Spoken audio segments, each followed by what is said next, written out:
The forest doesn't forgive those who run. Snow falls in jagged sheets, cutting across her vision like broken glass. Each breath burns, raw and ragged, as though the winter itself wants to claw its way inside her chest and freeze what's left of her resolve.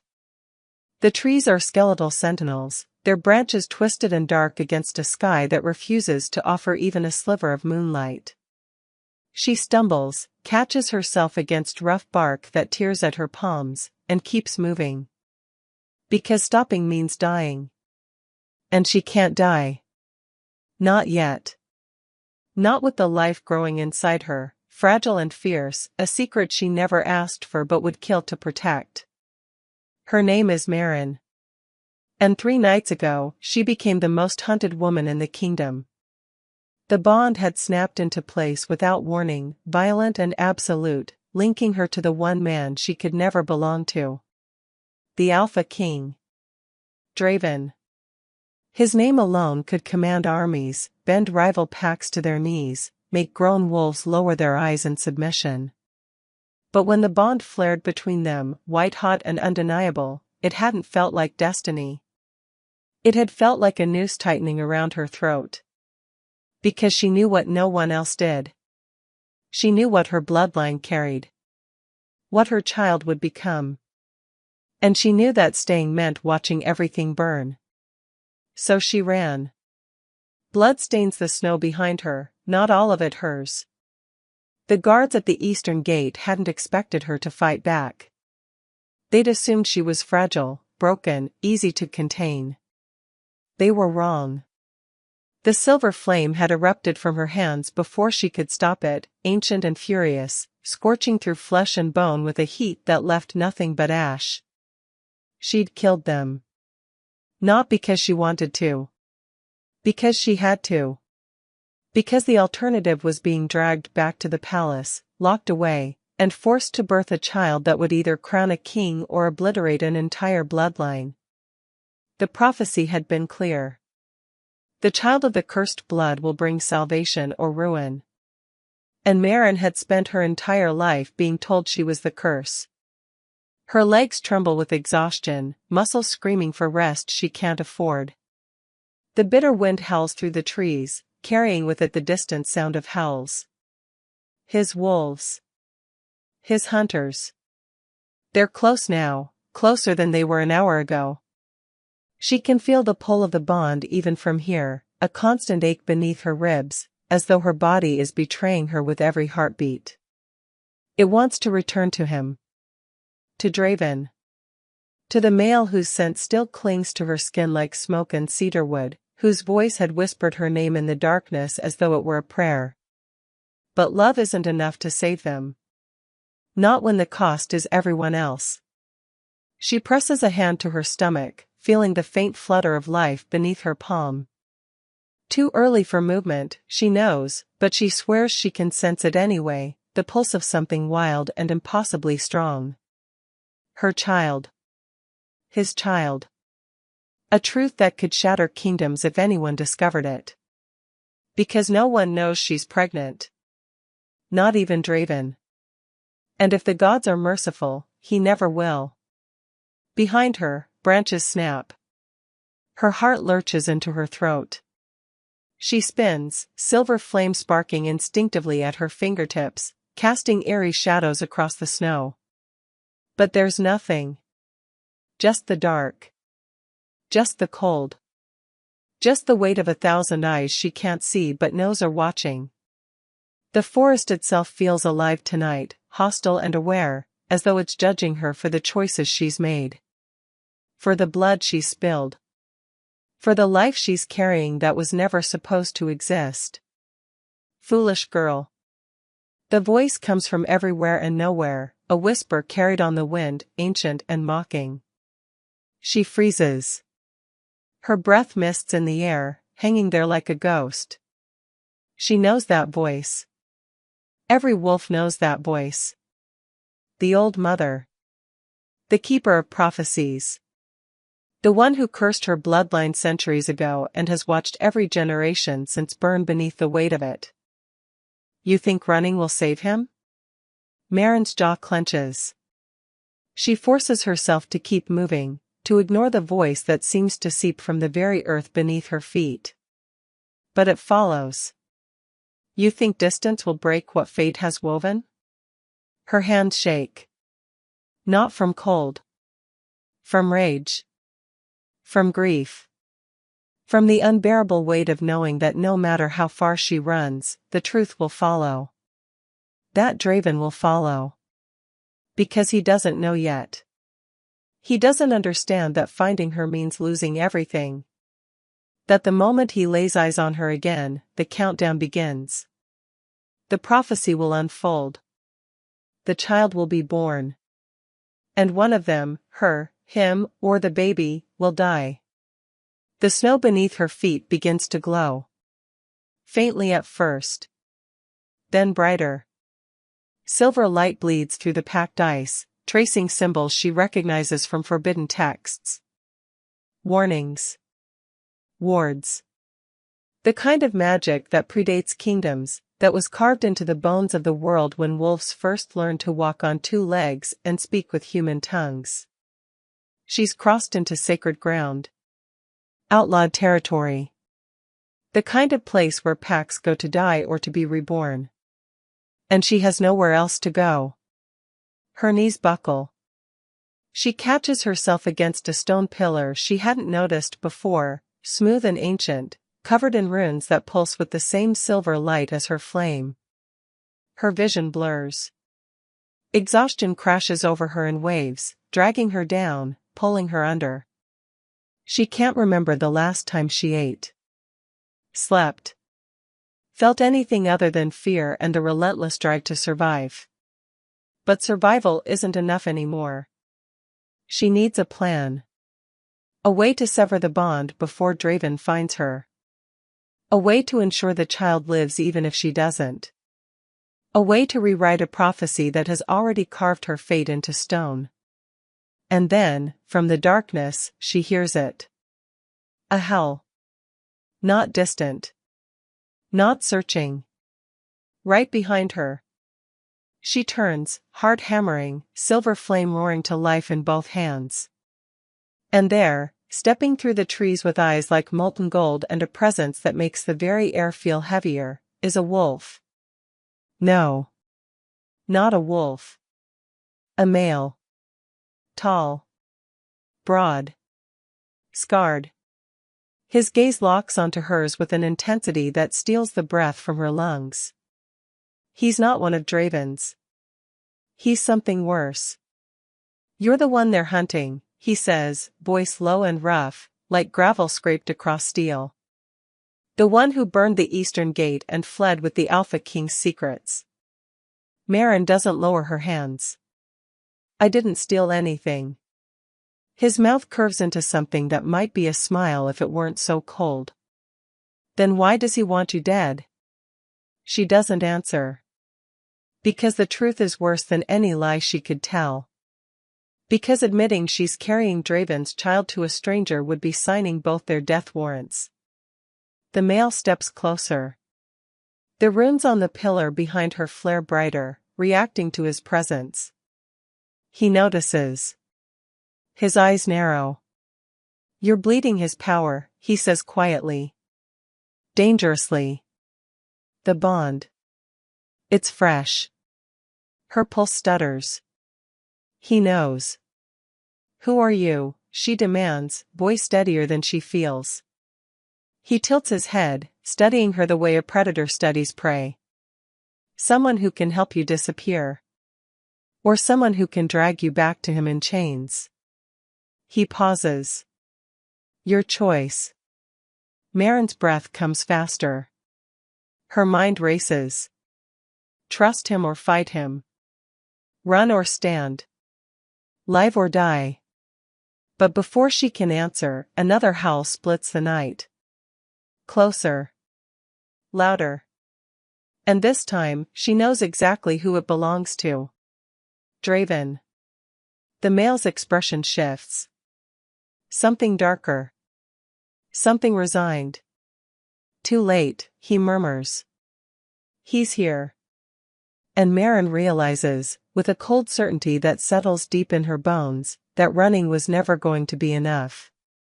The Alpha King has found her. And before this night ends, one of them will bleed. If you're already hooked and you want to know what happens next, hit that subscribe button for Shayla's Romance Library, because we're just getting started, and trust me, you don't want to miss what comes after this. The stranger moves before she can. His hand clamps around her wrist, not rough, but firm enough to jolt her back to reality. The silver flame dies in her palm, snuffed out by the pressure of his grip and the sudden flood of his scent, pine and smoke and something darker, something that smells like blood spilled on holy ground. She tries to pull away, but he holds fast, his golden eyes locked on hers with an urgency that borders on desperation. "Listen to me," he says, voice low and urgent. "If you want to live through the next 5 minutes, you need to trust me. I don't even know you." "Good. That means you're smart." He releases her wrist but doesn't step back. "My name is Kieran. And I'm not here by accident." The name means nothing to her. But the way he says it, like a confession, like a warning, makes her skin prickle with unease. Before she can respond, the forest erupts. Wolves pour through the trees like shadows given form, massive, deadly, moving with the coordinated precision of a royal hunting pack. Their eyes glow in the darkness, reflecting silver and gold, and their growls rumble through the frozen air like distant thunder. At least a dozen. Maybe more. All of them focused on her. All of them loyal to one male. And then he appears. Draven. The Alpha King steps into the clearing as though the forest itself parts for him, and maybe it does. He's taller than she remembers, broader, carved from violence and iron will. His dark hair is wind-torn, his jaw set with the kind of fury that could level cities. But it's his eyes that stop her heart, storm-gray and burning with something so raw, so uncontained, that it feels like being struck by lightning. He sees her. And the world goes still. For a single, breathless moment, neither of them moves. The bond flares between them, vicious and undeniable, a living thing that wraps around her ribs and squeezes until she can barely breathe. She feels his rage. His confusion. His desperation. It slams into her like a physical blow, and she has to lock her knees to keep from collapsing. Marin. Her name on his lips is a weapon. Soft. Broken. Furious. You ran. His voice is barely above a whisper, but it cuts through the silence like a blade. You killed my guards. You burned my gate. And you ran. She forces herself to stand taller, even though every instinct screams at her to drop to her knees and beg forgiveness. I had to. You had to. He repeats the words like they're foreign, like they make no sense in any language he speaks. Then his expression hardens, and the Alpha King resurfaces, burying whatever vulnerability had flickered there. You stole classified intelligence. You compromised the security of the entire kingdom. And now you're standing in outlawed territory with a rogue at your side. His gaze shifts to Kieran, and the temperature drops. Step away from her. Kieran doesn't move. She's under my protection.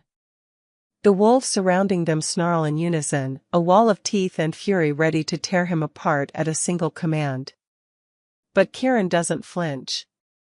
He stands between Marin and the Alpha King like a shield, his posture relaxed but his eyes sharp, calculating. Draven's smile is all teeth and no warmth. You think you can protect her from me? I think you don't know what you're chasing. Something dangerous flickers in Draven's expression. Then enlighten me. Kieran tilts his head, considering. Then he speaks, and his words are careful, deliberate. She's not a traitor. She's a sacrifice. Marin's breath catches. No. He can't know. He shouldn't know. But Draven's reaction is immediate. His entire body goes rigid, and for a split second, the mask cracks. Confusion. Doubt. And beneath it all, something that looks almost like fear. What are you talking about? Kieran glances at Marin, and there's something in his gaze that feels like an apology. Ask her yourself. Ask her why she's really running. Ask her what she's carrying. Marin's heart stops. Draven's eyes snap back to her, and this time, there's no fury. Just raw, unfiltered confusion. Marin. What is he talking about? She can't speak. Can't breathe. Can't do anything but stand there as the truth claws its way up her throat, desperate to spill out and destroy everything. But before she can answer, the ground beneath them shudders. The runes carved into the stone pillar flare brilliant white, and the air itself seems to scream. Every wolf in the clearing stumbles, disoriented, as the sacred magic of the outlawed territory reacts to something, someone, crossing its boundaries. The light grows brighter, hotter, until it's blinding, until Marin has to shield her eyes and Draven is shouting orders she can't hear over the roar of ancient power waking from centuries of sleep. And then, just as suddenly, it stops. The light dies. The forest goes silent. And standing at the edge of the clearing, illuminated by the faint glow of dying runes, is a figure cloaked in shadow. Female. Old. Her eyes are milky white, unseeing, but somehow Marin knows the woman is looking directly at her. The child of the flame has returned, the woman says, her voice layered with echoes, as though a dozen voices speak through her at once. The prophecy stirs. The blood remembers. Draven's wolves back away instinctively, ears flat, tails low. Even the Alpha King himself hesitates, his hand moving to the blade at his hip. Who are you? He demands. The woman smiles, and it's a terrible thing. I am the one who cursed her bloodline. The one who watched her ancestors burn. The one who will watch her burn, too. She lifts a gnarled hand, pointing directly at Marin. Unless she chooses to break the cycle. Marin's legs threaten to give out. I don't understand. You will. The old mother's gaze, blind but all-seeing, shifts to Draven. And so will he. When the child is born. When the fire consumes what he loves most. When the kingdom falls or rises on the choice she makes. Draven steps forward, fury blazing in his eyes. Enough riddles. Tell me what you mean. But the old mother is already fading, her form dissolving into mist and shadow. Her final words hang in the air like a curse. The child is not yours to keep, Alpha King. It never was. And then she's gone. The clearing erupts into chaos. Draven is shouting, demanding answers. His wolves are circling, restless and confused. And Kieran is pulling Marin backward, away from the pillar, away from the Alpha King, his grip iron-tight and unrelenting. We need to go, he hisses. Now. But Marin can't move.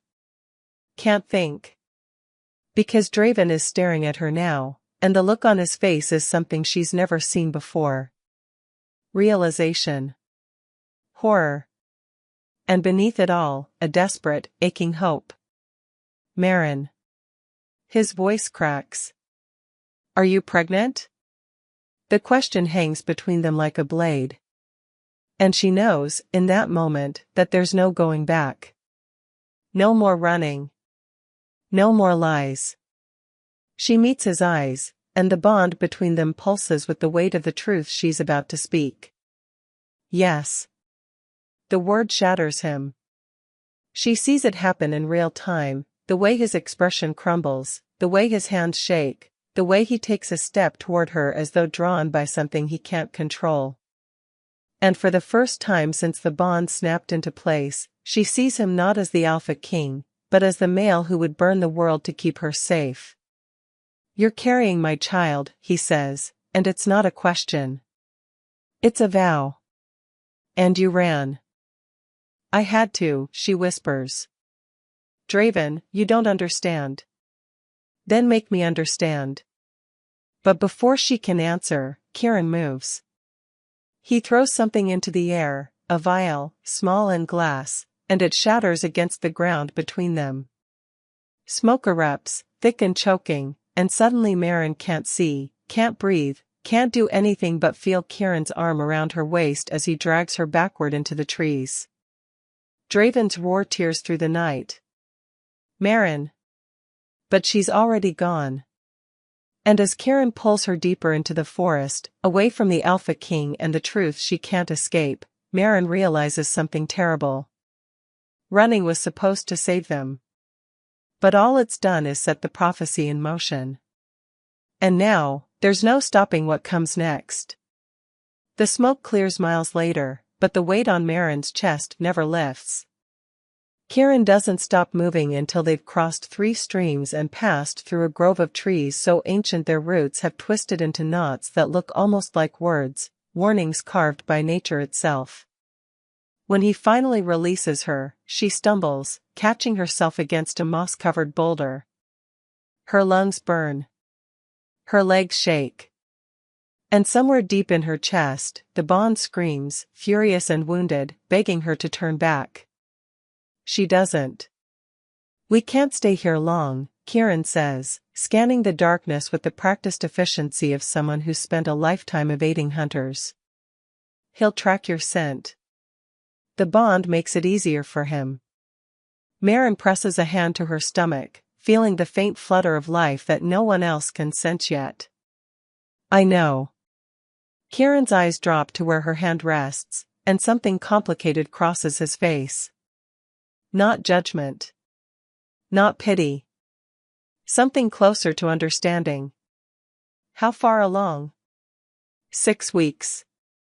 Maybe 7. Her voice is barely a whisper. "I didn't know until after I ran."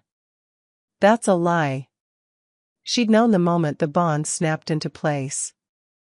Had felt the shift in her body, the way her power had surged and then settled, wrapping itself protectively around the tiny spark of life growing inside her. She'd known. And she'd chosen to run anyway. Because knowing meant understanding what the child would become. What it would cost. "Does he know about the curse?" Kieran asks. Maren's throat tightens. "No one knows. Not even the council.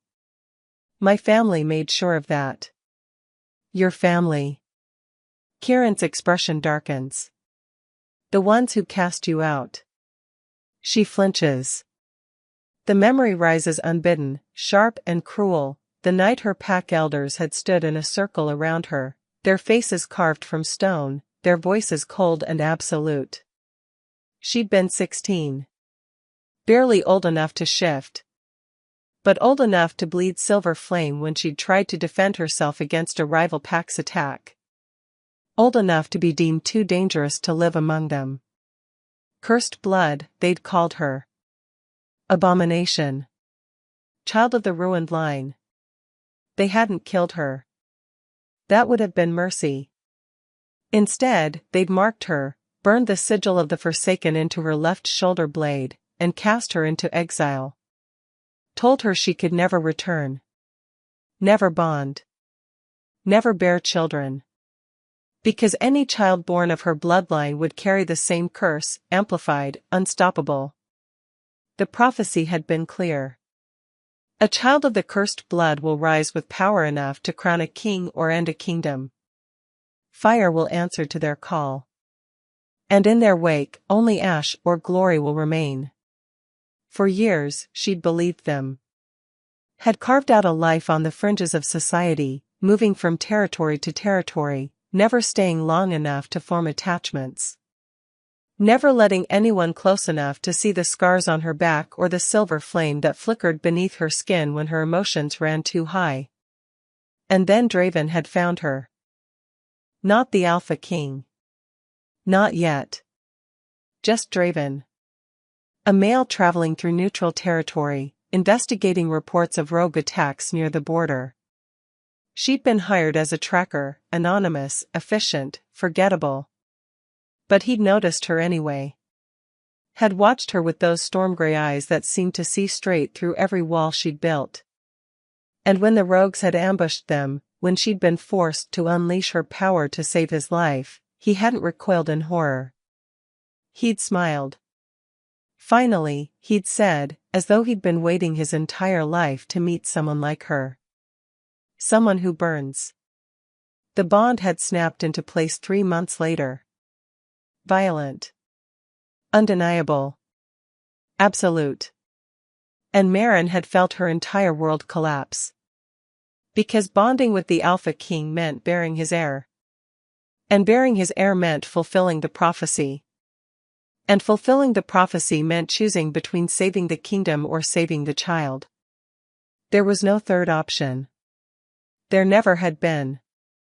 They were wrong about you, Kieran says quietly, pulling her back to the present. Your pack. They feared what they didn't understand. Maren shakes her head. They were right to fear me. I've killed, Kieran. Not just the guards at the gate. Before that. During the exile years. I burned people who got too close. Who discovered what I was. Her voice cracks. I'm exactly what they said I was. No, Kieran's tone is firm, unyielding. You're a survivor. There's a difference. She wants to believe him. Wants to believe that the blood on her hands doesn't define her, that the curse in her veins is just another burden to carry, not a death sentence for everyone she loves. But the truth is heavier than hope. The child will kill him, she whispers. Or I will. That's what the prophecy means. That's why I ran. Kieran is silent for a long moment. Then he crouches beside her, his golden eyes level with hers. There are older prophecies than the one your pack knows. Older magics. Older truths. What are you talking about? The curse on your bloodline wasn't random, Maren. It was deliberate. A punishment handed down by the Old Mother centuries ago when your ancestor refused to sacrifice her child to end a war. He pauses. She chose love over duty. And the gods cursed every daughter born after her to face the same impossible choice. Maren's blood runs cold. How do you know this? Because my bloodline was there. We were the ones tasked with enforcing the curse. His expression is haunted. My family has spent generations trying to atone for that sin. Trying to find a way to break it. And have you? Kieran's silence is answer enough. Maren closes her eyes, feeling the weight of centuries pressing down on her shoulders. Then there's no hope. There's always hope. It just looks different than you think. He stands, offering her his hand. The child doesn't have to die. And neither do you. But you need to stop running long enough to find the answer. She stares at his outstretched hand. Why are you helping me? Because someone should have helped her. His voice is soft. Regretful. Your ancestor. The one who started all of this. Maybe if someone had stood beside her instead of condemning her, the curse never would have taken root. Maren's throat tightens. She takes his hand, letting him pull her to her feet. Draven won't stop looking for me. I know. He'll tear the kingdom apart to find me. I know that too. And when he does, when he learns the truth, he'll have to choose between me and his people. Kieran meets her gaze, steady and unflinching. Then we make sure he never has to make that choice. How? By finding the source of the curse. By breaking it before the child is born. He glances toward the distant howls that echo through the trees, Draven's wolves, still hunting, still searching. But first, we need to disappear. Completely. Marin's hand moves instinctively to her stomach. The child inside her is no bigger than a whisper, no louder than a heartbeat. But already, she loves it with a ferocity that terrifies her. Already, she knows she would burn the world to keep it safe. Even if that world includes Draven. Where do we go? She asks. Kieran's smile is grim. Somewhere even the Alpha King won't follow. Somewhere the old mother's magic can't reach. He starts walking, and she follows, because there's nothing else left to do. We go to the Shattered Lands. Where the first curse was born. Marin's blood turns to ice. The Shattered Lands. The place where magic goes to die. Where wolves who enter never return. Where the air itself is said to be poisoned with the screams of the damned. That's suicide, she breathes. Maybe. Kieran doesn't look back. But it's also the only place where the truth still exists. Where the original terms of the curse were written. And where we might find a way to rewrite them. Marin follows, because what choice does she have? Behind her, the bond pulses with Draven's fury, his desperation, his unrelenting need to find her. She can feel him even now, miles away, tearing through the forest with single-minded determination. And she knows, with absolute certainty, that he won't stop. Not until he has her. Not until he has their child. Not until the prophecy plays out exactly as it was written. Unless she finds a way to rewrite the ending first. The forest closes in around them, dark and unforgiving. And as Marin walks deeper into the unknown, she feels the first stirrings of something she hasn't felt in years. Not hope. Not yet. But the faint, dangerous belief that maybe, just maybe, she doesn't have to be the villain in her own story. That maybe she can be the one who breaks the cycle. Even if it costs her everything. The Shattered Lands don't announce themselves with fanfare or warning. One moment, Marin and Kieran are moving through dense forest where the trees still grow tall and the air still smells of pine and earth. The next, the world changes. The trees thin and then stop altogether, replaced by a wasteland of cracked stone and ash-gray soil. The sky here is different, darker, as though perpetually caught between dusk and dawn, bleeding purple and red like an old bruise that never heals. Marin stops at the boundary, her breath catching in her throat.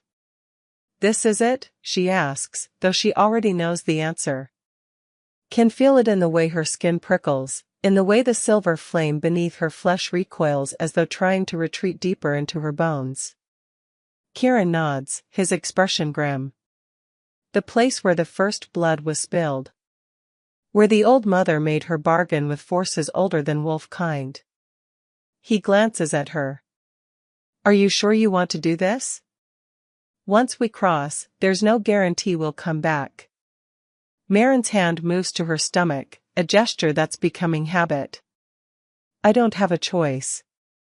There's always a choice. Not for me. She steps forward, crossing the invisible line that separates the living world from the cursed one. The moment her foot touches the ash-gray ground, pain lances through her skull, sharp and blinding. She gasps, stumbling, and Kieran catches her before she falls.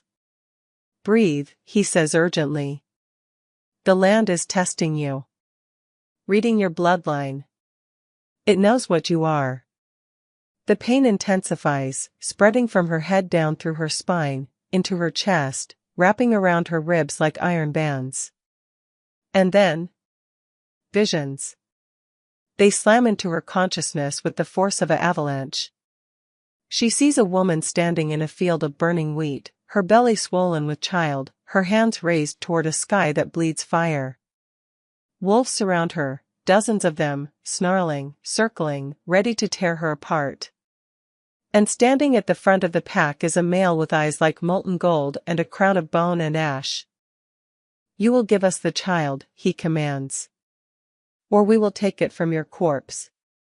The woman's voice is steady, defiant. My child is not yours to claim. not yours to sacrifice. The war will consume us all if you refuse. One life to save thousands. That is the price. Then let the war come. The woman's hands ignite, silver flame, identical to Marin's, and the wheat around her explodes into an inferno. I will not trade my child's life for your peace. The male lunges. The woman screams. And the old mother appears between them, ancient and terrible, her blind eyes seeing everything. Foolish girl, the old mother hisses. You choose love over duty. Selfishness over sacrifice. Very well. I will grant you your wish. Your child will live. The woman sags with relief. But every daughter born of your blood will face the same choice. And the cost will be greater each time. Your line will carry fire enough to crown kings or burn kingdoms. And in the end, when the debt comes due, the one who loves you most will pay the price she refused. The vision fractures. Marin sees centuries compressed into moments, daughters born and daughters burned, children sacrificed and children saved, an endless cycle of impossible choices and devastating consequences. She sees her grandmother standing in a similar field, flames licking at her fingers, a newborn baby clutched to her chest. She sees her mother collapsing in a pool of blood, the child she tried to save already cold in her arms. And then she sees herself. Standing in a throne room carved from black stone, a crown of silver flame hovering above her head. At her feet lies Draven, his eyes vacant, his chest still. And in her arms, a child, their child, glowing with power so immense the walls themselves crack and crumble. Choose, a voice whispers. The kingdom or the king. The child or the crown.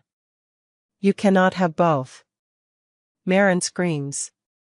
The vision shatters, and she's on her knees in the ash, gasping for air, tears streaming down her face. Kieran is beside her, his hand on her back, his voice low and urgent. What did you see? She can't speak. Can't form the words. Because now she understands. Now she knows exactly what the curse demands. Not just a choice. A sacrifice. The one who loves you most will pay the price. Draven. The curse will take Draven. Marin. Kieran's voice cuts through the fog in her mind. Talk to me. She forces herself to breathe, to focus. The curse, it's not about the child. It's about him. It's always been about the mate. Her voice cracks. If I keep the baby, Draven dies. That's the price. That's what my ancestor refused to pay. Kieran's expression darkens. Then we find another way. There is no other way. The old mother made sure of that. Marin pushes herself to her feet, swaying slightly. Every woman in my bloodline has faced this. And every one of them either lost the child or lost the mate. There's no version of this where everyone survives. Then we break the curse. How? She laughs, and it's a broken, bitter sound. We're standing in the place where it was born. Where the magic is strongest.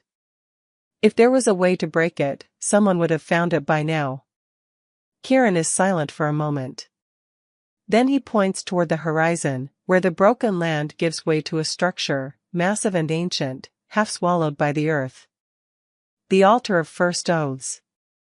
That's where the old mother made her bargain. Where the terms were sealed. He meets her eyes. If there's any place in this world where the curse can be undone, it's there. Marin stares at the structure. Even from this distance, she can feel the power radiating from it, old and hungry and aware. What if it can't be undone? Then at least you'll know the truth. And you can make your choice with all the information, not just the fear. Kieran starts walking toward the altar. Come on. We didn't come this far to turn back now. Marin follows, because he's right. Because knowledge is the only weapon she has left. Because somewhere behind them, Draven is still hunting, still searching, still believing that finding her will solve everything. He doesn't know he's walking toward his own death. The altar rises from the earth like a broken tooth, black stone streaked with veins of silver that pulse faintly in the dim light.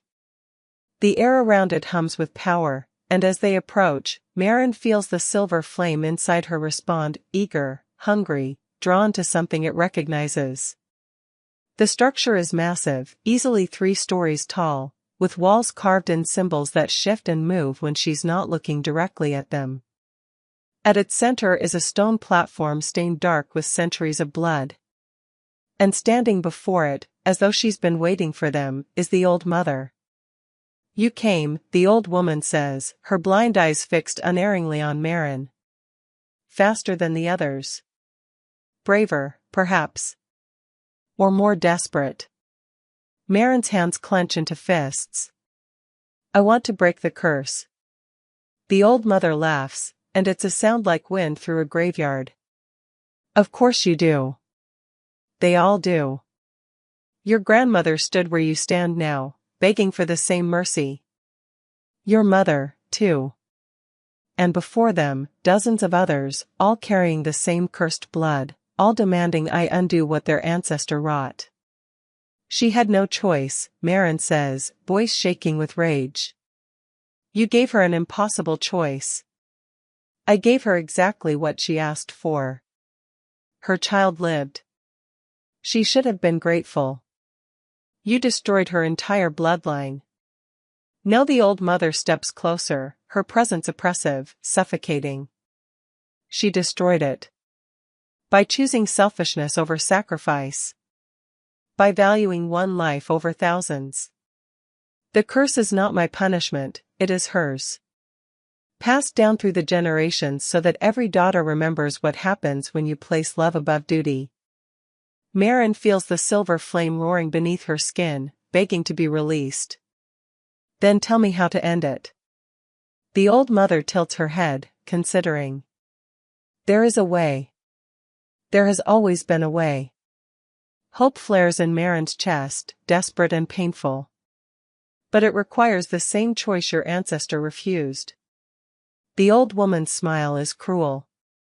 "Sacrifice the child before it's born. Willingly. Offer its life to break the cycle. Do this, and the curse ends with you. Your mate lives. The kingdom stands. And no daughter after you will carry this burden." The words hit Maren like a physical blow. "Kill her child. That's the price." "No," she whispers. Then the curse continues. "And when the child is born, your mate will die. Slowly. Painfully. His power will be drained to fuel the child's awakening. And you will watch him fade, knowing you could have prevented it." The old mother leans closer. "Tell me, child. What is one unborn life against the male you love? Against a kingdom? Against the chance to finally break free?" Maren's vision blurs with tears. "I can't." "Then you are just like her. Selfish. Weak. Unworthy of the power you carry." No Kieran steps between them, his voice hard. "She's stronger than all of you. Because she refuses to accept that those are the only options." The old mother's attention shifts to him, and something dangerous flickers in her expression. "Ah. The Oathbreaker's descendant. Come to atone for your family's sins?" She laughs. "You cannot save her. No one can. The debt will be paid. One way or another." But Maren is no longer listening. Because standing at the edge of the altar, his form half hidden in shadow, is Draven. And from the look on his face, he's heard everything. The air itself seems to freeze. Draven steps fully into the light, and Maren's heart shatters at the sight of him. He looks wrecked, clothes torn, face streaked with dirt and blood, eyes hollow with exhaustion and something far worse. Betrayal. The bond between them pulses with his anguish, raw and unfiltered, and she feels every ounce of his pain as though it were her own. How long? His voice is hoarse, scraped raw. How long have you known? Maren can't find words. Can't breathe past the lump in her throat. Answer me. The command in his voice makes every wolf instinct in her body want to submit, to drop to her knees and bare her throat. But she forces herself to stand tall. To meet his eyes. Since the beginning, she whispers. Since the bond snapped into place. Something breaks in his expression. You knew. You knew you were pregnant, and you ran. You let me believe you'd betrayed me. Let me hunt you across the kingdom like a criminal. His hands shake. Why? Because staying would have killed you. That's not your choice to make. It's the only choice I have. Maren's voice cracks, and the silver flame erupts from her hands, casting harsh shadows across the altar. Don't you understand? The curse doesn't just kill the child or the mother, it kills the mate. You. If I stay, if I have this baby, you die. That's the price. That's what the prophecy means. Draven stares at her as though she's speaking a language he doesn't understand. So you were going to what? Hide? Have our child in secret? Raise them alone? The pain in his voice is unbearable. Did you really think I wouldn't find you? That I would just let you go? I thought, her voice breaks. I thought if I could find a way to break the curse before the baby was born, you'd never have to know. That I could save both of you. By sacrificing yourself. It's not a question. Draven takes a step toward her, and as wolves, she hadn't noticed them before, emerge from the shadows, at least 20 of them, surrounding the altar in a loose circle. By carrying this burden alone and dying alone in some god's-forsaken wasteland. If that's what it takes. No, the word is absolute, final. I won't allow it. The old mother laughs, the sound grating and cruel. How touching.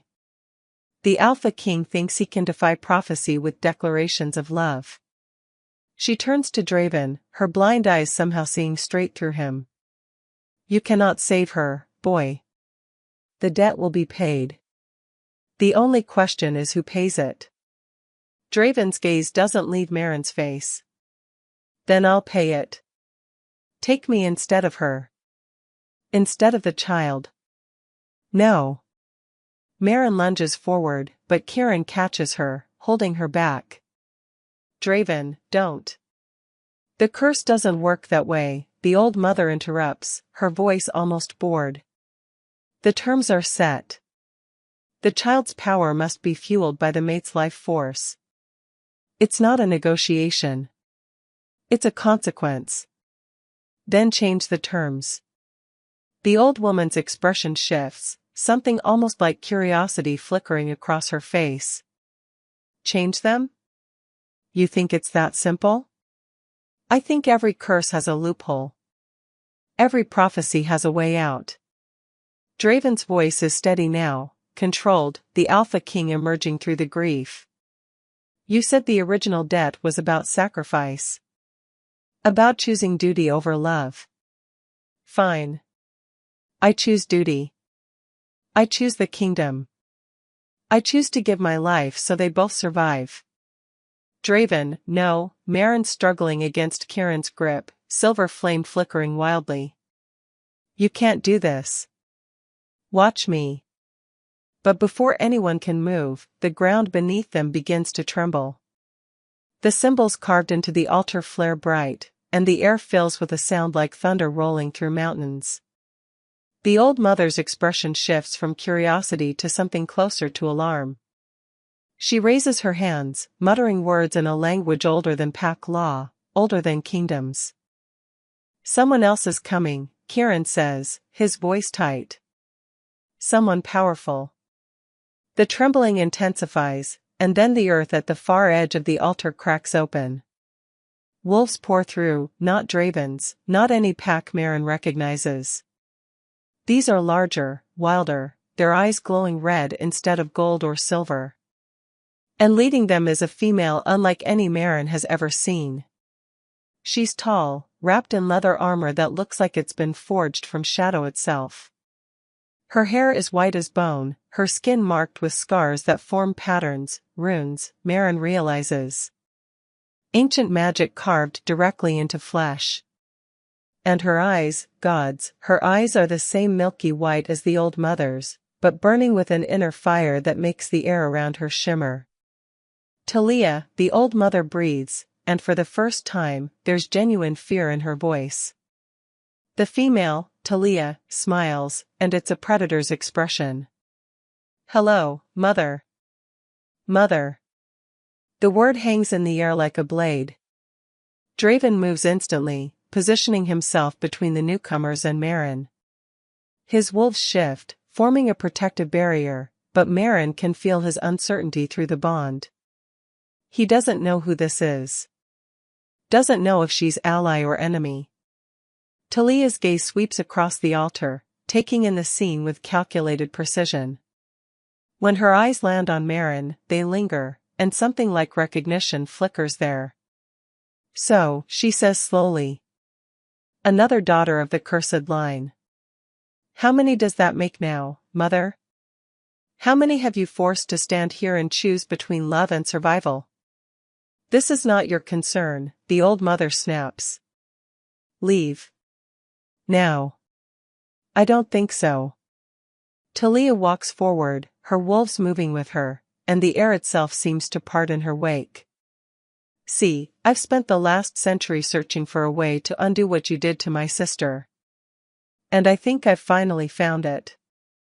Maren's breath catches. Your sister? Talia's expression softens, just slightly. The first one. The woman who refused to sacrifice her child and started this whole nightmare. She turns back to the old mother. My sister. Your daughter. The one you cursed because she dared to defy you. The revelation crashes through the altar like a shockwave. The old mother's daughter. The original cursed woman was her own child. You're lying, the old mother hisses. Am I?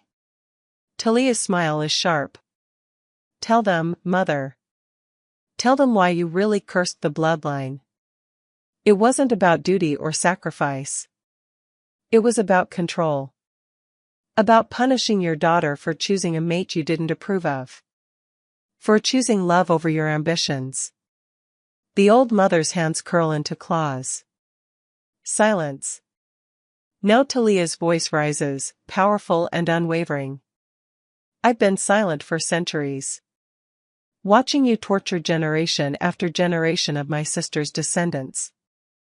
Forcing them to make impossible choices. Feeding on their anguish.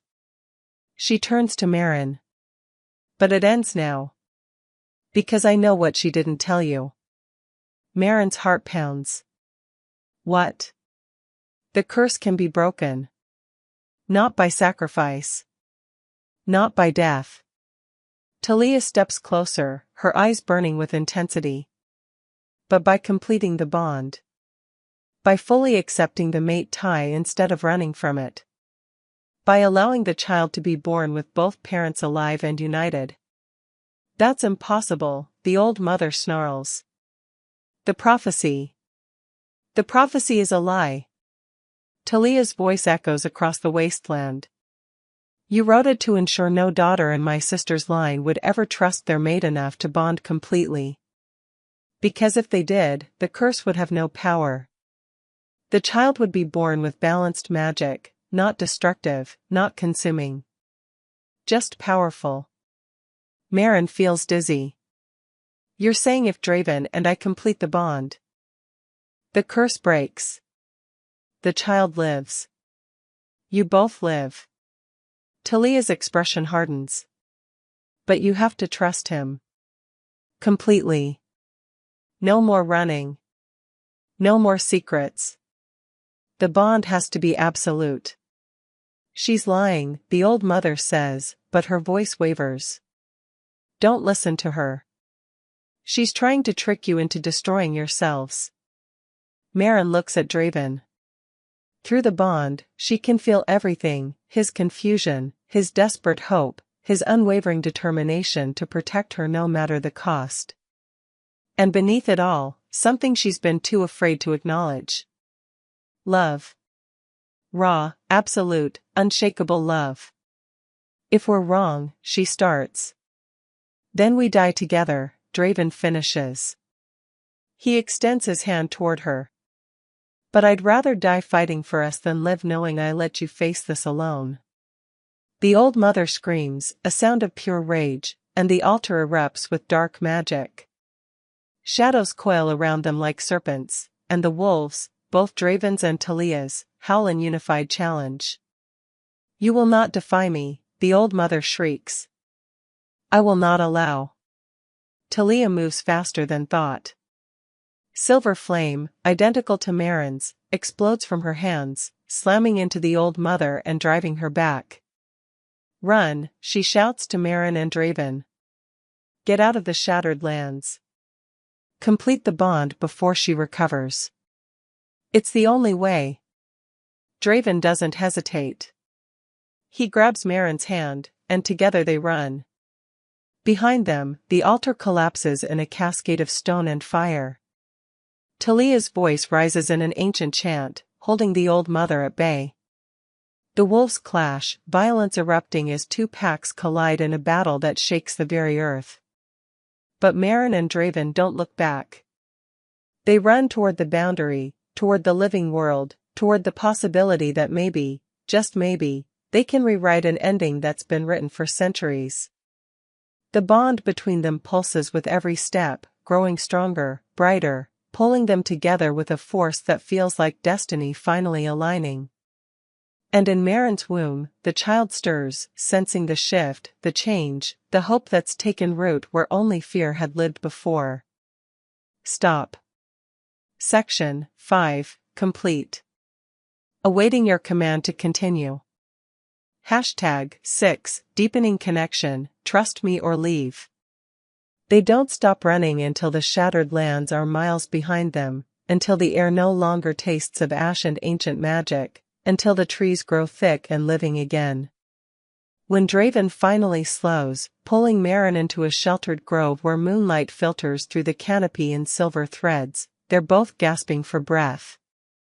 Maren collapses against a tree, her legs trembling, her entire body aching. The silver flame beneath her skin has quieted, but she can still feel it there, coiled and watchful, waiting. Through the bond, she feels Draven's exhaustion mirroring her own, his heart racing in time with hers. He turns to face her, and the look in his eyes steals what little breath she has left. We need to talk, he says quietly.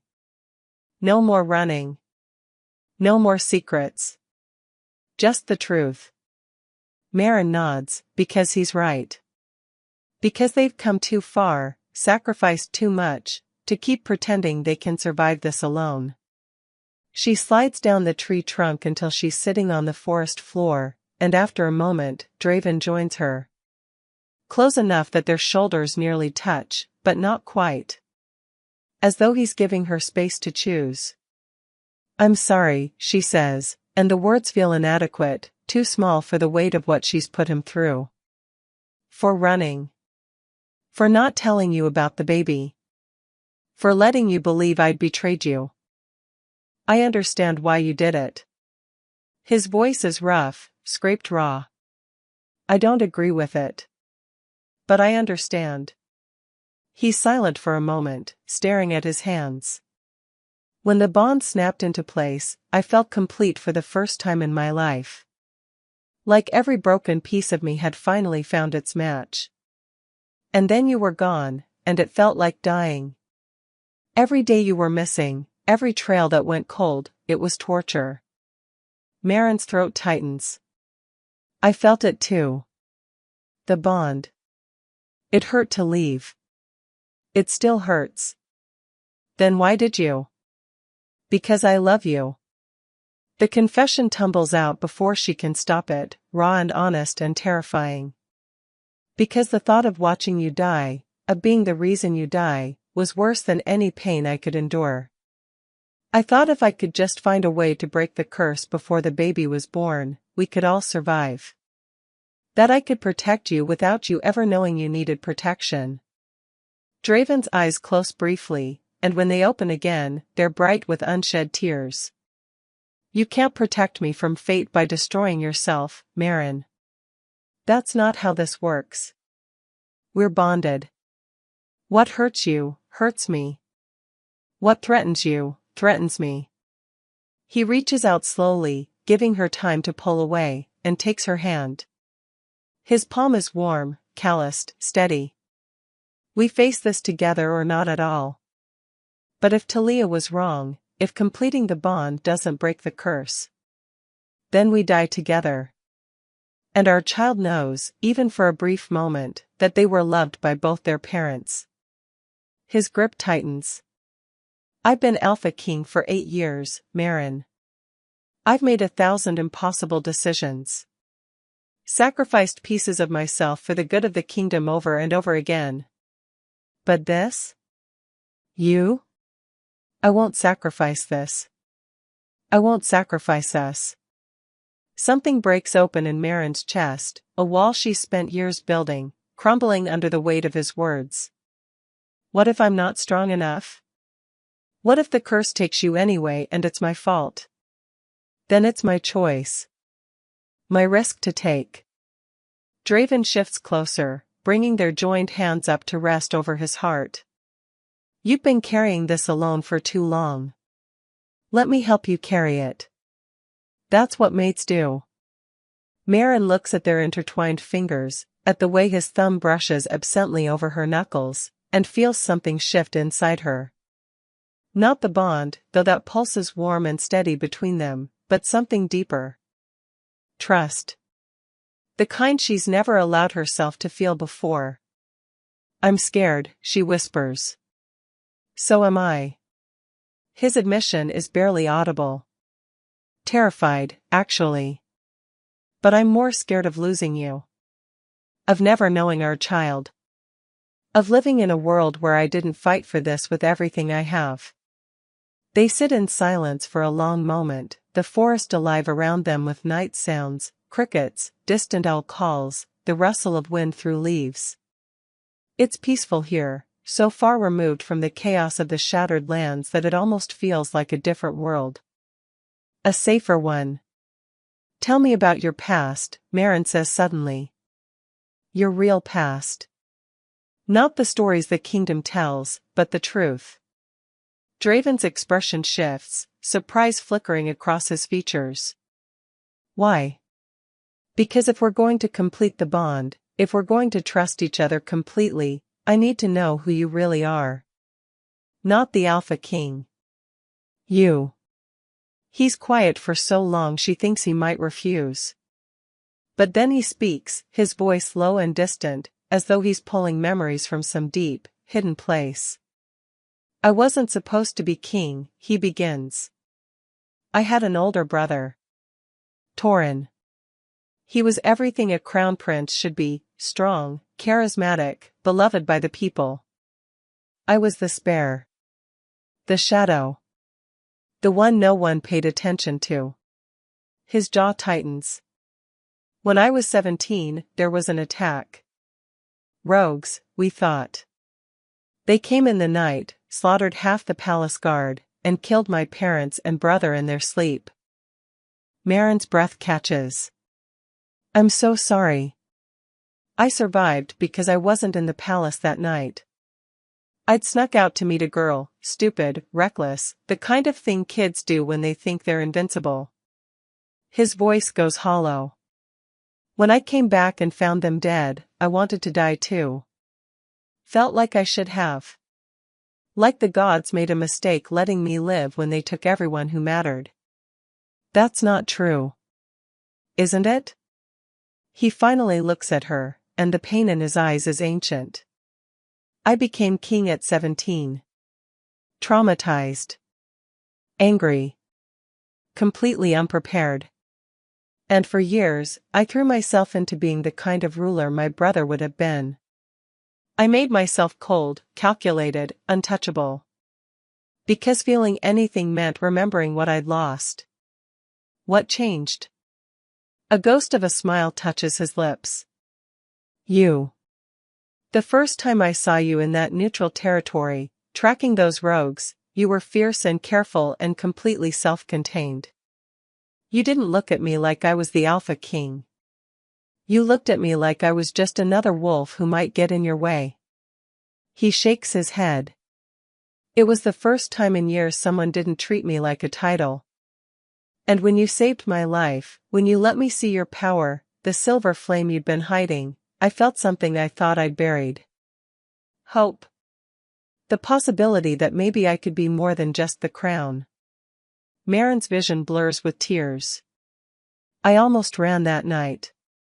When you smiled at me after I burned those rogues. I could feel something shifting between us, and it terrified me. Why didn't you?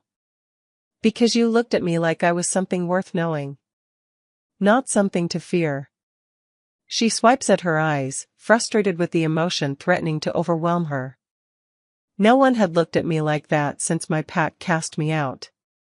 Draven brings their joined hands to his lips, pressing a kiss to her knuckles. I see you, Marin. All of you. The power, the fear, the strength you don't think you have. And I'm not afraid. Not of your flame. Not of your curse. Not of anything except losing you. The bond flares between them, hot and bright and alive. Marin feels it pulling her toward him, feels the undeniable rightness of their connection. But beneath it, there's still fear. Still doubt. What if I hurt you? She asks. Not intentionally, but, my power isn't always controllable. When I get emotional, when I'm scared, it just erupts. What if I? Then I'll be burned. Draven's voice is steady, certain. And I'll heal. And we'll figure it out together. That's what trust means, Marin. It means believing that even if things go wrong, we'll survive it. Together. She searches his face, looking for any hint of hesitation, any sign that he doesn't truly understand what he's offering. But all she sees is conviction. Absolute, unwavering certainty. I don't know how to be someone's mate, she admits. I don't know how to let someone in like this. To trust them with everything. Neither do I. Not really. His smile is soft, vulnerable. But we'll learn. One day at a time. One choice at a time. He shifts, reaching up to cup her face with his free hand, his thumb brushing away a tear she didn't realize had fallen. The bond isn't just about magic or prophecy or destiny. It's about choosing each other. Every day. Even when it's hard. Especially when it's hard. Marin leans into his touch, closing her eyes, letting herself feel, truly feel, the connection between them. It's not just the pull of the bond or the biological imperative of the mate tie. It's something simpler. Something human. The desire to be known. To be accepted. To not face the darkness alone. I choose you, she whispers, opening her eyes to meet his. I choose us. And I choose to trust that maybe, just maybe, we're stronger together than any curse. Draven's expression transforms, relief and love and fierce determination blazing across his features. Then let's complete the bond. Not because the prophecy demands it or because we're running out of time. But because I want you. All of you. For however long we have. Here? Now? Why not? He glances around the moonlit grove, and there's something almost playful in his expression despite everything. It's private. It's peaceful. And I don't want to wait another moment to make you mine. Completely. Marin's heart races. Completing the bond means more than just physical union, it means opening herself fully, letting him see every broken piece, every dark corner, every secret she's kept hidden. It means vulnerability on a level she's never allowed. But looking at him now, at the male who's crossed kingdoms to find her, who's offering his life to save hers, who sees her curse and her flame and still chooses to stay, she realizes something. She's ready. Okay, she breathes. Show me how to let you in. Draven's smile is radiant, transforming him from the hardened Alpha King into someone younger, lighter, hopeful. He leans forward slowly, giving her every opportunity to change her mind, and presses his forehead against hers. We start here, he murmurs. With this. With choosing to stay even when everything in you wants to run. And as the moonlight bathes them in silver, as the forest breathes around them, Marin finally lets herself believe. That maybe love is enough. That maybe trust is the real magic. That maybe, together, they can rewrite a story that's been written in blood and ash and turn it into something beautiful. Morning comes too soon, bleeding gold and crimson through the trees. Marin wakes wrapped in Draven's arms, the bond between them no longer a distant pull but a living thing, warm and certain and complete. She can feel him even in sleep, his heartbeat steady against her back, his breath soft against her hair. For the first time in weeks, she feels safe. Protected. Whole. It doesn't last. The sound of approaching footsteps shatters the peace. Multiple sets. Moving with military precision through the underbrush. Draven is awake instantly, rolling to his feet and positioning himself between Marin and the approaching threat. She scrambles up beside him, silver flame already flickering at her fingertips. But when the figures emerge from the trees, they're not enemies. They're Draven's council. 6 wolves, all high-ranking, all wearing the formal insignia of the royal court. At their head is a male Marin recognizes, Stellan, the king's chief advisor. His expression is grim, his jaw set with the kind of determination that makes her stomach drop. Your Majesty, Stellan says, inclining his head in a gesture that's more formality than respect. We've been searching for you. Draven's stance doesn't relax. I left orders that I was not to be disturbed. Respectfully, my king, those orders were given before you disappeared for 5 days chasing a fugitive across the kingdom. Stellan's gaze flicks to Marin, cold and assessing. A fugitive who killed 4 royal guards and compromised palace security. Marin is not a fugitive. She's my mate. The words hang in the air like a challenge. Stellan's expression doesn't change. Yes. We're aware. The bond has been confirmed by our seers. He pauses. Which makes this significantly more complicated. What are you talking about? Draven's voice drops into something dangerous, the Alpha King emerging fully now. The council has been investigating her disappearance. We needed to understand why she fled. What she might have stolen. What threat she posed. Stellan pulls a folded parchment from his coat. And we found something. Records from the Eastern Territories. Documentation of her bloodline. Marin's blood turns to ice. No. They can't know. They shouldn't have been able to find. She carries the flame curse, Stellan continues, his voice measured, clinical. An ancient bloodline curse that ensures any child born of it will either destroy or dominate. The records are clear. Every woman in her line who has borne children has either died or caused the death of their mate. He looks at Draven, and there's something almost like pity in his eyes. Your Majesty, she's cursed. And completing the bond with her has put not just her life, but the entire kingdom at risk. That's not true, Marin says, but her voice sounds weak even to her own ears. The curse, we found a way to break it. Did you? Stellan's interruption is sharp. Or did you believe what you wanted to believe? We have testimony from witnesses in the Shattered Lands. Reports of a confrontation at the ancient altar. Reports of you fleeing with classified information about the curse itself. I wasn't fleeing, I was trying to save. Save him? Or save yourself? Stellan takes a step forward, and the other council members close ranks behind him. Because from where we stand, it looks like you've manipulated the Alpha King into bonding with you, ensuring that when your child is born, his power will be drained to fuel its awakening.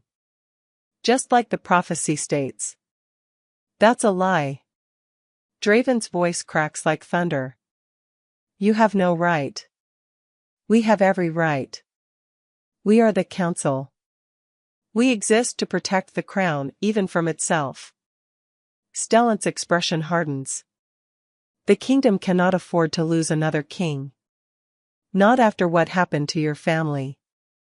Not when we're already vulnerable. The words hit Draven like a physical blow. Merrin feels it through the bond, the flash of old trauma, old guilt, the wound that's never fully healed.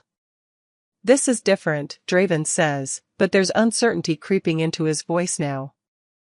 Is it? Your parents died because your father trusted the wrong person. Made a decision based on emotion rather than logic. And you, Stellan's voice drops, almost gentle. You're doing the same thing. Choosing a woman you barely know over the kingdom you've sworn to protect. I know her, Draven insists. I trust her. You've known her for 3 months.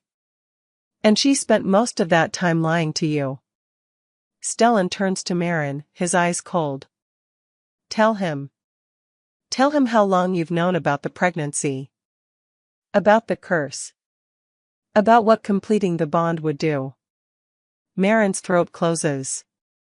Because he's right. She did lie. Did keep secrets. Did let Draven make a choice without knowing all the consequences. Merrin? Draven's voice is quiet now. Uncertain. Is that true? I was trying to protect you, she whispers. By lying to me? By not letting you sacrifice yourself for me. The words explode out of her, desperate and raw. Yes, I knew about the curse. Yes, I knew completing the bond was a risk. But I also knew that if I told you, you would do exactly what you did, throw yourself in front of fate and dare it to strike you down.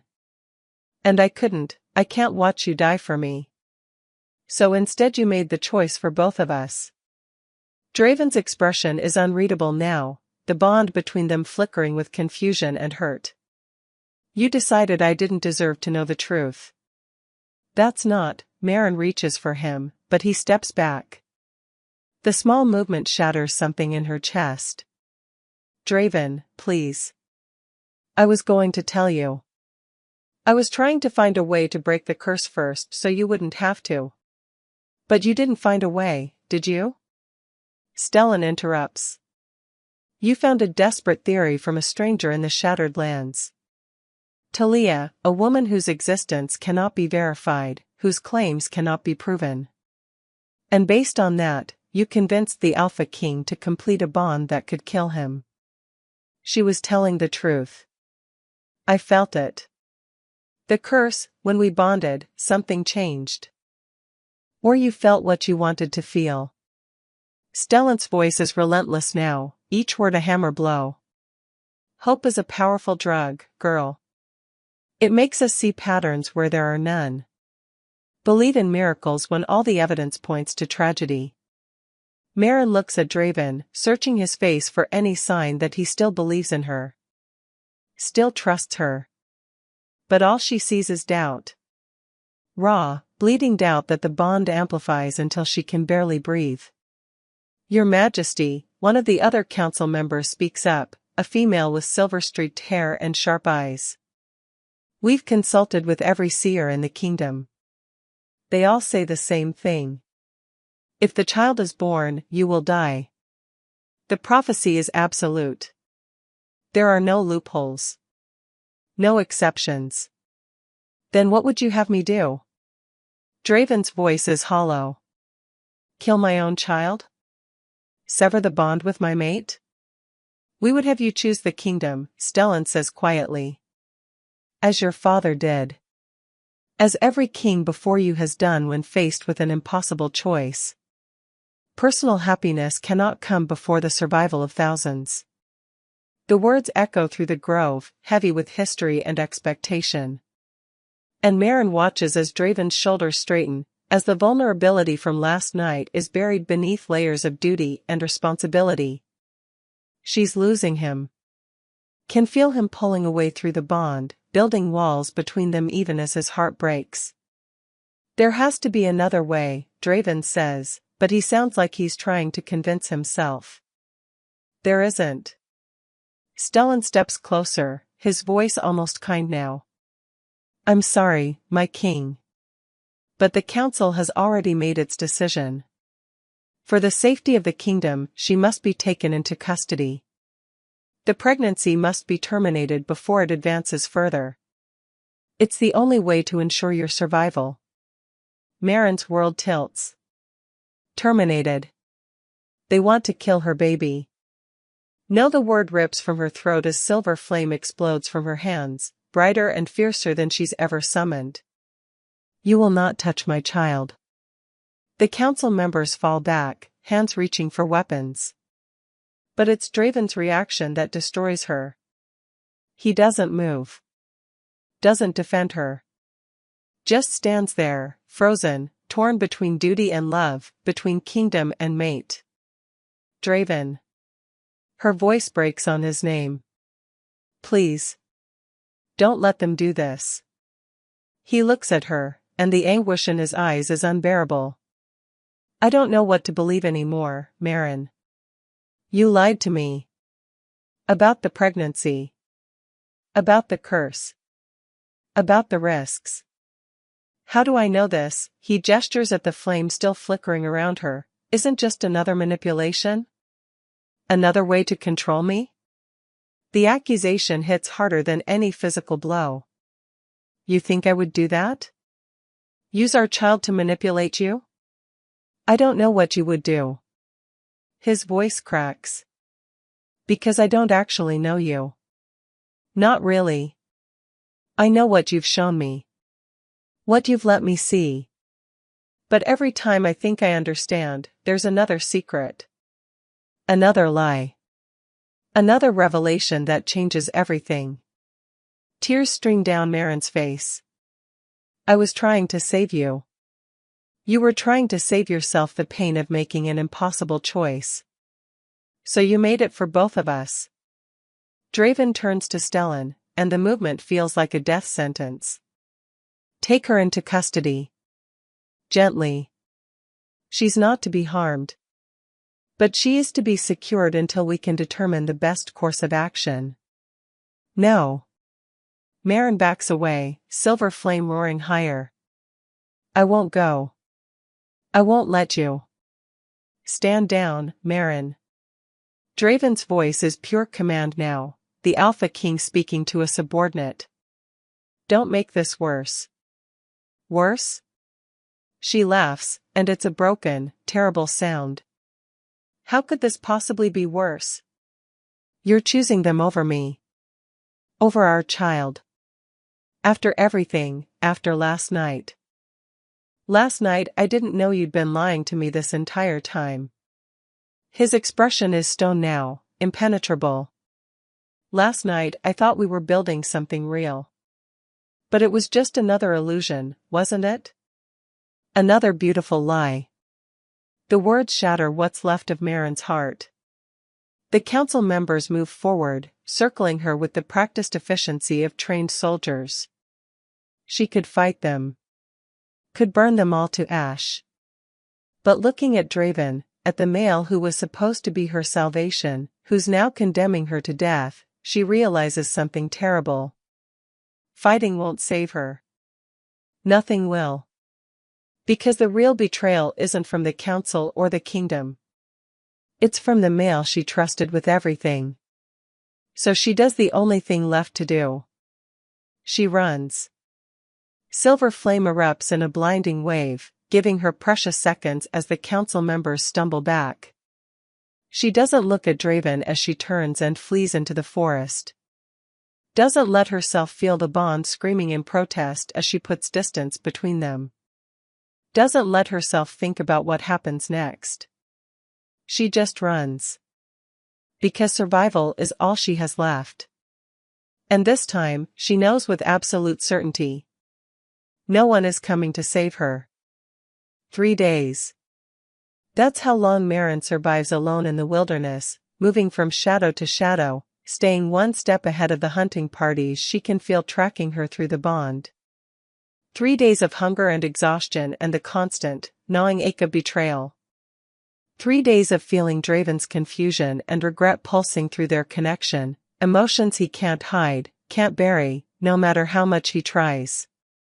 But she doesn't go back. Because going back means death. For her. For the child growing stronger inside her with each passing hour. She can feel it now, the baby's power awakening, responding to her distress, her fear, her rage. Silver flame flickers beneath her skin constantly, hot and restless, demanding release.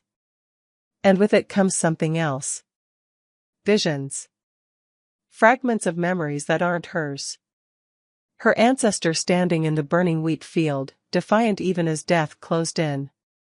Her grandmother collapsing in a pool of blood, whispering apologies to a child who would never hear them. Her mother's final moments, choosing to let the curse take her rather than sacrifice the daughter she'd carried for 9 months. Every woman in her bloodline, making the same impossible choice. Love or survival. The child or the world. And every single one of them choosing wrong. Maren stumbles through another stream, the icy water shocking her back to the present. She's close now, she can feel it. The pull that's been guiding her for the past day, growing stronger with each mile. Not the bond with Draven. Something older. Something that hums in her blood like recognition. The sacred grove. She emerges from the trees into a clearing she's never seen before but somehow knows. Ancient stones form a circle here, weathered and moss-covered, carved with symbols that glow faintly in the twilight. At the center stands an altar, not the broken, corrupted one from the shattered lands, but something pure. Original. Untouched by the old mother's poison. And standing before it, waiting, is Talia. You came, the white-haired female says, her blind eyes somehow tracking Maren's approach perfectly. Good. We don't have much time. Maren's legs finally give out. She collapses at the edge of the stone circle, every muscle screaming, her power flickering weakly. How did you know I'd come here? Because this is where it began. The first blessing, before it became a curse. The original bond between flame and wolf. Talia moves closer, her expression unreadable. Your ancestor stood where you're standing now. Made her choice here. And the old mother twisted that choice into centuries of suffering. Then it's over. Maren's voice is hollow. I failed. Draven doesn't trust me. The council wants to kill my baby. And I'm out of options. Are you? Talia tilts her head. You still have your power. Your child still lives. And the bond, despite everything, still connects you to him. The bond doesn't matter if he's chosen duty over me. Hasn't he? Talia crouches beside her, and there's something ancient in her gaze. Or has he chosen fear? The same fear that's driven every decision you've made since the moment you discovered you were pregnant. Maren flinches. I'm not afraid. You're terrified. Of your power. Of the curse. Of being the reason someone you love suffers. Talia's voice softens. But fear doesn't break curses, child. Only truth does.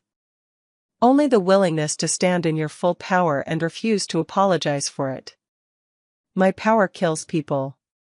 Your power protects. Destroys when necessary. Burns away what's rotten so new things can grow. Talia stands, extending her hand. The curse convinced you that your flame is a weapon. But it was always meant to be a gift. The ability to forge new paths. To burn down old systems that no longer serve. To choose creation over destruction. Maren stares at the offered hand. What are you asking me to do? Stop running. Stop hiding. Stop trying to make yourself smaller so others feel safer. Talia's expression hardens. They're coming for you, Maren. Right now. Draven and his council.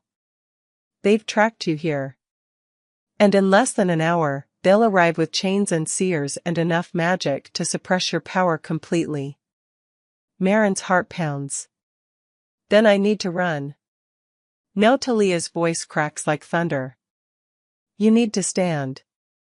You need to show him, what you really are. Not the broken, apologetic girl they expect. But the woman who carries fire in her veins and refuses to be sacrificed for anyone's comfort. If I fight them, people will die. If you don't fight, you will die. Your child will die. And the curse will continue for another generation. Talia pulls Maren to her feet with surprising strength. The prophecy was never about destruction, girl. It was about choice. About a woman powerful enough to reshape the world, choosing to use that power to protect rather than dominate. But you can't protect anyone if you're dead. The words sink in, heavy and undeniable. Maren closes her eyes, reaching deep inside herself where the silver flame lives. For years, she's kept it locked away, controlled, contained. Afraid of what it might do if she ever let it burn freely. But now, with her child's life on the line, with everything she's fought for crumbling around her, she lets go. The flame erupts. Not wild or destructive, but deliberate. Controlled. It pours through her veins like molten light, filling every cell, every breath, until she's glowing from within. The stones around them flare in response, the ancient symbols blazing to life.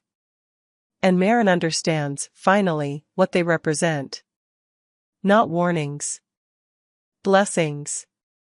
Protection for the woman who would stand at the center and choose herself. That's it, Talia breathes, stepping back. That's the power they fear. Not because it's destructive, but because it's free. Because a woman who owns her flame can't be controlled. Maren opens her eyes, and the world looks different now.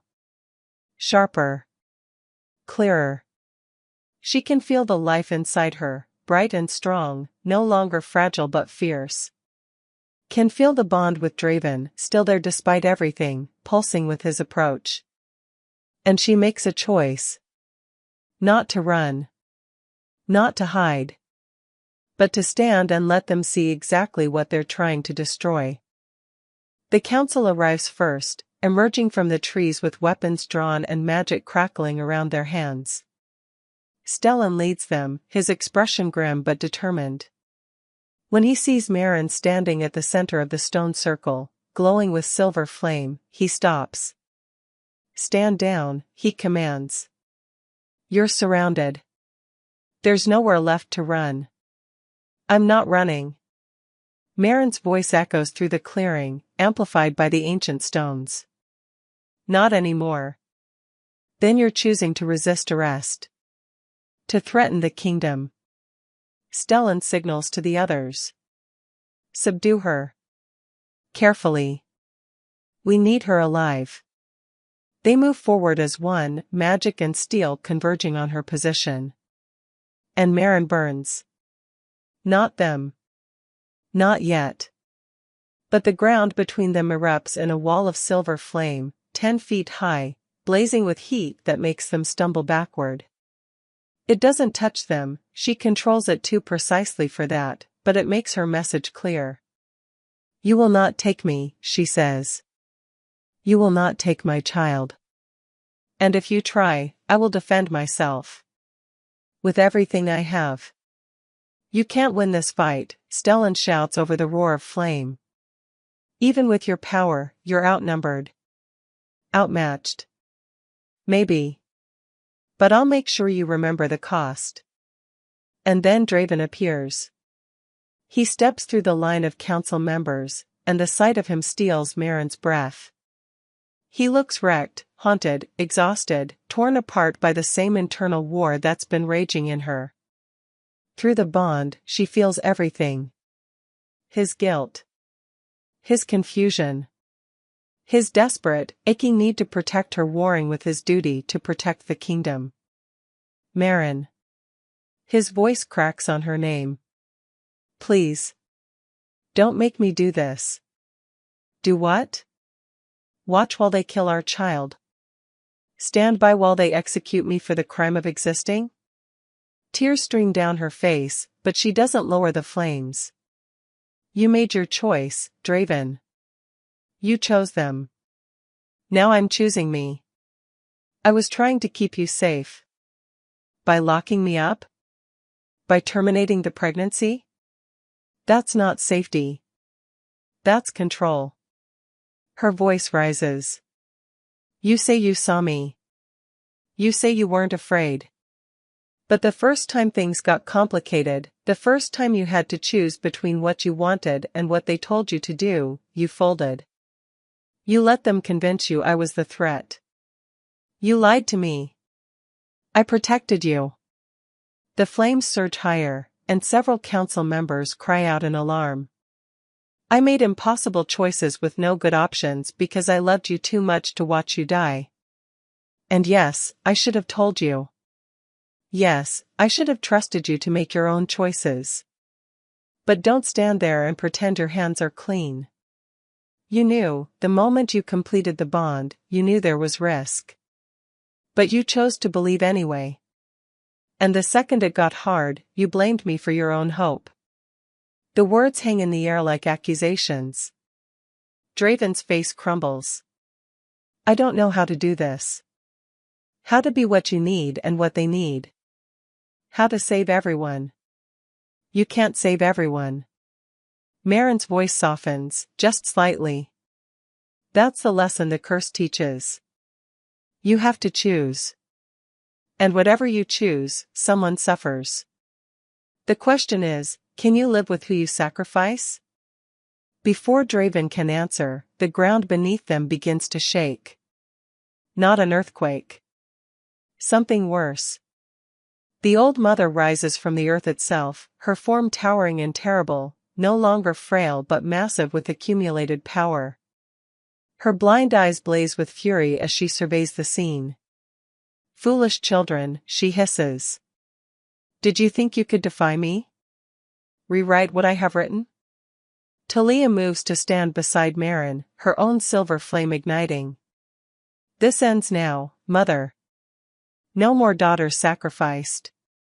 No more bloodlines cursed. We break the cycle tonight. You cannot break what is already broken. The old mother's laugh is cruel. The girl has already made her choice. She stands alone. Her mate has abandoned her. Her child will be born into a world that hates it. And when the prophecy comes to pass, when his life drains to fuel the child's awakening, she smiles. I will finally have my revenge on the daughter who defied me. And Marin understands. This was never about duty versus love. It was about a mother who couldn't forgive her daughter for choosing differently. About centuries of spite and bitterness poisoned into a curse. About power used to punish rather than protect. You're right, Marin says quietly. The flames around her shift, condensing, focusing. I am alone. Draven doesn't trust me. The kingdom wants me dead. And you, she looks at the old mother, you'll never stop hunting me. Never stop trying to force me into the same impossible choice that broke your daughter. The old mother's smile widens. Finally. You understand. I do. Marin's power surges, pulling from the stones, from the earth, from the life growing inside her. I understand that this curse was never about the child or the mate. It was about you. About making sure no woman in my bloodline ever felt powerful enough to stand against you. So what will you do, girl? Burn me? Destroy yourself trying? Marin smiles, and it's fierce and terrible and free. No. I'm going to do what my ancestor should have done centuries ago. She takes Talia's hand. Their flames merge, silver and white, ancient and new. And together, they burn. Not the people. Not the kingdom. But the curse itself. The flame that rises from Marin and Talia isn't destruction. It's truth. Silver-white fire erupts from the stone circle, spiraling upward into the sky like a pillar of light. And within that light, everyone sees. Not visions. Not prophecies. But memories. Real, unfiltered moments pulled from the bloodline itself. They see the first woman, the old mother's daughter, standing before her people, pregnant and defiant, refusing to sacrifice her child to end a war that wasn't hers to win. They see the male she loved, not demanding her obedience, but standing beside her, ready to face whatever came. They see the old mother's rage when her daughter chose love over power, over control, over the kingdom the old mother had spent decades building. And they see the curse being born. Not as punishment for a crime, but as revenge for disobedience. A mother who couldn't control her daughter, so she cursed every daughter after her. Ensured they would all face the same impossible choice. Suffer the same anguish. Learn the same lesson, that love was weakness, that choosing your heart over duty was unforgivable. Draven staggers backward, his hand pressed to his chest as the truth slams into him through the bond. He sees what Marin has carried. The weight of centuries of women who chose love and died for it. Who chose duty and died anyway. Who were never given a real choice at all, only the illusion of one. The council members fall to their knees, overwhelmed by the force of the revelation. And the old mother screams. No. You cannot, this is not. It's over, mother. Talia's voice rings out, clear and absolute. The curse dies here. Tonight. With the truth you tried so hard to bury. The silver-white flame condenses, pulling inward, focusing on the one thing that sustained the curse for centuries, the old mother's rage, her bitterness, her inability to forgive. The fire doesn't burn her. It unmakes her. Slowly. Deliberately. Stripping away layers of accumulated power until what's left is just a woman. Old. Tired. Broken by her own choices. You were supposed to suffer, the old mother whispers, her voice no longer terrible, just hollow. Like I suffered. Like she made me suffer by choosing him over everything I'd built. No. Marin steps forward, still glowing, still powerful, but her voice is gentle now. She chose herself. She chose to believe love didn't have to cost everything. And you punished her for it. Punished all of us for it. Because you couldn't imagine a world where a woman's power and a woman's heart could coexist. The old mother's form begins to dissolve, not into ash but into light. The curse unraveling, taking its creator with it. I only wanted, she begins. I know. Talia's voice cracks. You wanted to protect her. To keep her from making what you thought was a mistake. But you can't protect people by destroying their choices. By making them afraid of their own hearts. The old mother looks at Marin one last time, and something almost like understanding flickers in her fading eyes. Will you choose differently than she did? Marin glances at Draven, who's watching her with an expression that's raw and open and terrified. I already have. I chose to stand. To fight. To refuse the false choice you tried to force on me. She takes a breath. And now I'm choosing to forgive you. Because holding on to rage, onto the need for revenge, that's what created this nightmare. And I won't let it create another. The old mother smiles, sad, genuine, achingly human. Perhaps she was right after all. And then she's gone. The silver-white flame dies, leaving only silence and the soft glow of dawn breaking through the trees. Maren collapses, her power spent, her body trembling with exhaustion. Draven is there before she hits the ground, catching her, pulling her against his chest. I'm sorry, he breathes into her hair. Gods, Maren, I'm so sorry. I saw, the curse showed me, I understand now what you've been carrying. What you've been fighting. And his voice breaks. I failed you. When you needed me most, I chose fear over faith. I let them convince me you were the threat when the real threat was my own doubt. Maren's hands fist in his shirt, holding on like he's the only solid thing in a world that won't stop spinning. I should have told you. Should have trusted you enough to. No. You did what you had to do to survive. And he pulls back just enough to look at her, and his eyes are bright with unshed tears. I should have fought harder.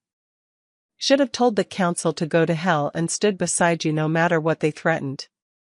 But I was so scared of losing you, of losing everything, that I became exactly what the curse wanted. Talia's voice is soft, but it cuts through the moment. She's standing at the edge of the circle now, looking more tired than Maren has ever seen her. The curse fed on fear. On doubt. On the belief that love and power couldn't coexist. But you broke it. Both of you.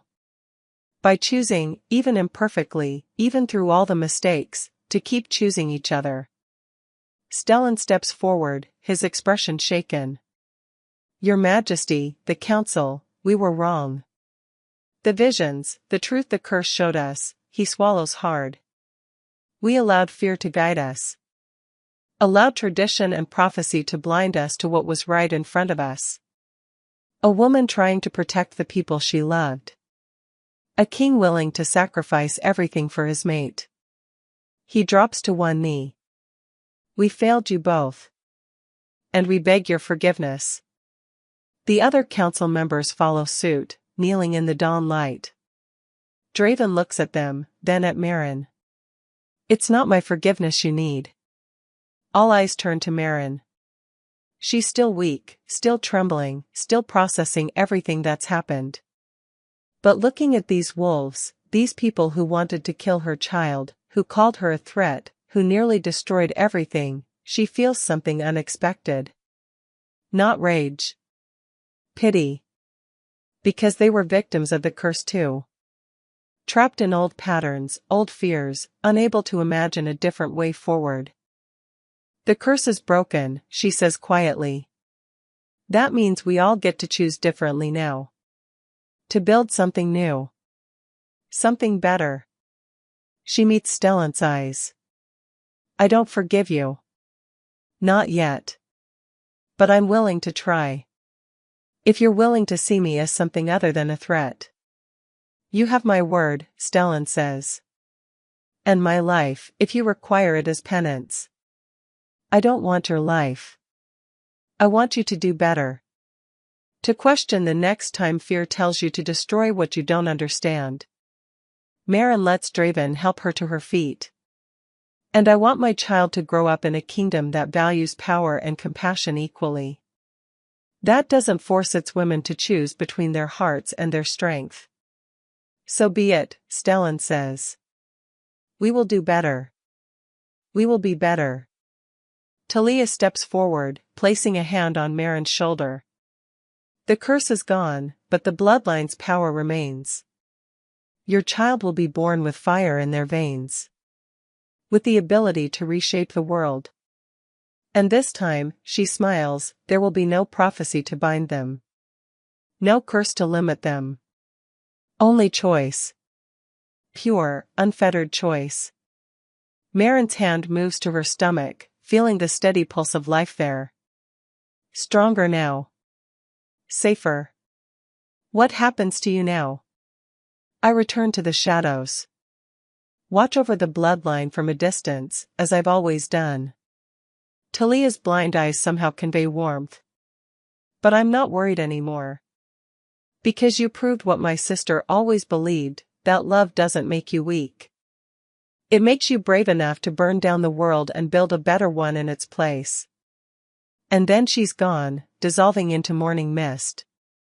Draven pulls Marin closer, his forehead resting against hers. What do we do now? We go home. Marin's voice is steady, certain. We prepare for our child. We rebuild what fear destroyed. And we show the kingdom that a woman carrying fire and a king carrying duty can create something neither could build alone. Together, Draven murmurs. Together, Marin agrees. And as the sun rises fully over the sacred grove, burning away the last shadows of a curse that lasted centuries, they walk toward their future. Not perfectly. Not without scars. But with their hands linked, their bond unbreakable, and their child, the first of a new generation, growing stronger with each heartbeat. The prophecy had promised a choice between kingdom and love. But Marin chose a third option. She chose to rewrite the ending entirely. The question lingers in the morning light, unspoken but undeniable. Would you have run like she did, believing sacrifice was the only way to save the people you loved? Would you have stood like she did, when the world demanded you make yourself smaller, quieter, less powerful to fit their comfort? Would you have chosen differently than every woman before you, even knowing the cost, even facing impossible odds? Or would you, like so many before her, have let fear write your story? Marin made her choice. She refused to be the villain in her own tale. Refused to let centuries of bitterness define her future. Refused to believe that power and love, strength and softness, fire and family couldn't all exist in the same heart. She chose to burn. And in burning, she set herself, and every daughter after her, free. But here's the real question, the one that matters most. When your moment comes, when you're standing at the edge of a choice that could reshape everything, will you choose fear or freedom? Will you run, or will you stand and let the world see your flame? Because Marin's story isn't just about werewolves and curses and ancient magic. It's about every woman who's ever been told her power is too much. Her love too dangerous. Her choices too selfish. It's about refusing to accept that you can only have one or the other, never both, never all, never everything you deserve. It's about choosing yourself even when the world demands your sacrifice. And if that story lit something inside you, if you felt Marin's fear and her fury and her fierce, unbreakable hope, then you need to hear what comes next. Because this is just the beginning. Subscribe to Shayla's Romance Library. Because here, we tell tales that burn.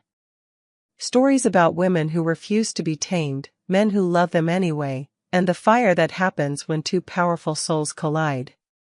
Hit that subscribe button. Join us. And let's burn together.